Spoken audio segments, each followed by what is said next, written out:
What up, what up? You already know this is Punch, Drunk, Boxing, a.k.a. Mr. Moo, Shine himself. Ladies and gentlemen, y'all already know we got an epic showdown this Saturday, Las Vegas, Nevada. Undisputed lightweight showdown between the undisputed champion, Devin the Dream Haney. Got all the strap, all the gold, undefeated, young hungry lion versus the former three-division world champion. Once regarded, pound for pound, 1, 2, 3, you can flip it around. Vasiliy Lomachenko. Now, man, I can't wait for this intriguing matchup. It's exciting just breaking down the matchup, how Devin Haney's going to neutralize Lomachenko, vice versa. But you know what? I can't get over what happened this past weekend. The corruption that happened this past weekend, I just can't get over it in reference to Rollie Romero. Now, let me ask y'all a question. Be real. Is there corruption in the sport of boxing? Come on, we're hardcore boxing fans out here. We're highly knowledgeable about the corruption in the sport of boxing. Historically. That's a cloud that reigns over the sport of boxing. If many of us is aware of the corruption in the sport of boxing, then y'all will understand I'm not out of pocket in creating this content. Some of you may say, yo, but Punch, talking about it takes away from this fight. You're giving this bad energy leading up to the fight. Yeah, isn't that contradict the opinions of not sweeping corruption under the rug like the corruption that transpired during the Rollie Romero versus Barroso? We can't contradict ourselves now. So I got to talk about this. As much as I just want to break this thing down fairly and be like, you know what? Devin Haney might win or Lomachenko might win and this is the way the fight is going to go down technically and things of that nature. Yeah, I could talk about the sweet signs. I could talk about it positively, I could talk about it, but we understand that the sport of boxing also got its dark side, also got its politics and the corruption. Shit, I'm gonna tell you like this, man. In the betting lines, they should have either you pick Devin Haney to win, or you bet Devin Haney to win, or you bet Lomachenko to win, or is it gonna be a robbery? Ladies and gentlemen, we seen it. We seen a lot. We remember the scorecard where Canelo Alvarez versus Triple G, the first fight, 118, 110. Oh, my goodness. We seen Manny Pacquiao get robbed out there in Australia versus Jeff Horn. We see the Michael Fox robbery. We seen it. We seen the past weekend. We seen, matter of fact, we seen Rollie Romero get 2 victories off of robberies. One versus Jackson Marinas and another one versus Barroso this past weekend. So as much as I could just be positive about Devin Haney versus Vasiliy Lomachenko and break it down fairly and try to act like like nothing wrong could happen in terms of robbery and corruption, I can't. It's the nature of the sport as well. It is. So, look, if I look in the possibility of somebody being robbed or corruption, some people may say, well, Devin the Dream Haney only got 1 fight left with Top Rank. And if he beats Lomachenko, he's going to have all the belts and he's going to take it probably to the zone, PBC. Nah, he can't take all that power because that's what the belts emphasizes, right? Power.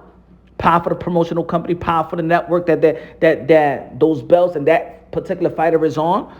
Man, we can't let Devin Haney go like that with all the power like that. Not in the prestige division like the lightweight division. Then we got probably Shakur Stevenson. Now, ladies and gentlemen, I'm not casting nobody as being corrupted or anything of that nature. All I'm saying is I'm just speaking on the nature of the sport of boxing. The Belt Federation also has their own corruption. Let's be real. Let's be honest. I know there's going to be people that may not like that I'm talking about it right now leading up to a good fight, but it is what it is. We've been talking about it since the Rollie Romero fight, right? We've seen even great fighters get robbed, like I just mentioned, Manny Pacquiao. Is Vasiliy Lomachenko going to be like, oh, you know what? He's probably on his way out. Why have him winning? And then he wins and then he drops the belts and stuff like that. And then the whole division is in ambiguity and trying to collect the belts and who's trying to gain power with the belts and their fighters and things of that nature. Y'all understand what I'm trying to say? We could squeeze more sanctioning fees and belt fees from Devin Haney that's young, 24 years old. So let Devin Haney win. But nah. Lomachenko was the golden goose, man. We put him in that place. We put him as number 1 in the WBO and the WBC. I love Lomachenko. You know what I'm saying? He was the Golden Goose of Top Rank. Let Lomachenko win and accomplish his dreams and goals as being undisputed. See, that's the sad part. The sad part is that we could also analyze it like that. The sad part is that we're asking ourselves, who's the judges?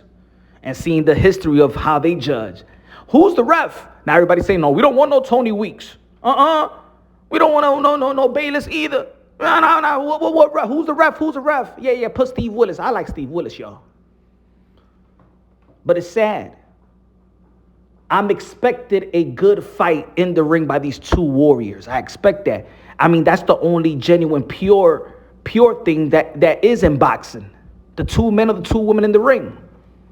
But the outside, oh, that's a whole different type of game, whole different type of war, whole different type of fight.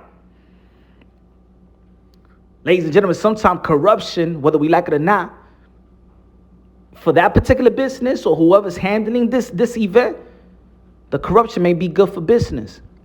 Was the Rollie Romero good for business? Did the people really wanted to see Barrasso win and maybe he has an anticipating fight versus Ryan Garcia or Gervonta Tan Davis? Or was it the corruption good for business for Rollie to win and get the rematch under the same umbrella with Gervonta Tan Davis or this Ryan Garcia? How the hell did Rollie Romero even get a title shot in 140? Prior to that, he just lost in the lightweight division by in the hands of Gervonta Tan Davis. That's what I mean. We're all knowledgeable about the corruption, and sometimes we all sweep it under the rug or look the other way, or we just move on to the next event and forget about what happened in the last event, like we're doing right now. And that's why I'm talking about it right now, because right now we're all looking at this fight. And as the days go by, the hours and seconds, we forget about what happened this past Saturday. If they mention Rollie Romero is going to be fighting Ryan Garcia and they announce that fight that they're in negotiations, you know what? We're not going to give a damn about Barrasso, the old man that got robbed, corrupted, unfairly treated, never going to get an opportunity again. Unfortunate, 40 years old. Waited for this opportunity all his life. But the business says, nah, this ain't for you. In the end of the day, the fans see it as a sport and the boxing business see it as prize fighting. If you ask a lot of boxing personnel, it's not a sport. It's a business. And for the fans, we see it as a sport. That's why sometimes the fans and the business of boxing just doesn't coexist, don't understand each other. Or the fans just doesn't want to understand the business of boxing since the fans is not in the business of boxing, unless you just paying for pay-per-view or you paying for your streaming service and your app, ESPN Plus, The Zone, subscription on Showtime, cable, whatever. As much as I want to think so positive about this fight, this upcoming Saturday, I cannot not think that a corruption or a robbery can't occur. A lot of people feel like John Taylor versus Catterall was a robbery too. I think that we could go down the line and we could see a lot of robberies or incompetent scores. I just hope that people do talk about it to alert the powers that be. Like, we're alert that this is a possibility. Maybe Devin Haney should speak up right now. Maybe Lomachenko should speak up right now. Hey, yo, I don't know what y'all got in play right now, but fans, just letting y'all know, like, look around. Y'all better not steal this one from Loma. Y'all better not steal this one from Haney. And I would like the fighters also to acknowledge it. Like, if you lose, man, say that you lose. Give it to the other guy, because you don't want it. You won't want robbery to happen to you. If you see a robbery, and I know that these guys are competitive, they work as hard as well. You know what I'm saying? It's a very egotistic type of sport. If you lost, man, and they give you the belt, and you know that you lost, man, give that belt to the rightful winner, man. Because the fighters could change. Y'all could change the perspective. Let me tell you like this. A fighter that actually does that, he becomes a hero. Fighters would love that fighter that, he took an L, but they gave him the W corrupted wise. Let's say, for example, Rollie know that was bad, and he'd be like, you know what? Now, I don't want this belt like this. I don't want this. I don't want it like that, because they're going to do it to me too. What's given could be taken away. So even the warriors has a responsibility with each other. It's a brotherhood.